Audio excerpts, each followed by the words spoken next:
Tanong, ano nga ba ang sakit ng lupus?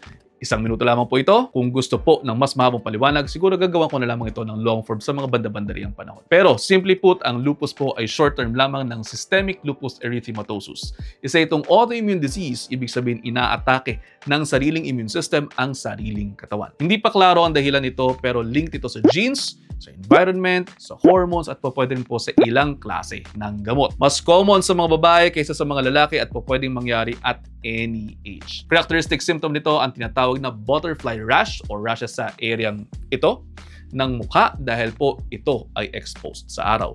Pero kasama rin dito ang joint pains, swelling o yung iba nagkakaroon ng arthritis at nakakaapekto din ito sa mga daliri, sa kamay, sa wrists at sa knees. Walang direct treatment ng lupus pero minamanage natin ang kanilang mga nararamdaman at syempre dapat palakasin ang immune system. Marami pang iba na dapat po nating malaman tungkol dito pero yan lamang muna dahil paubos na ang isang minutong hinaram ko sa inyo, but I hope you are all 1 minute wiser. Pakipusuan kung may natutunan and I'll see you next time.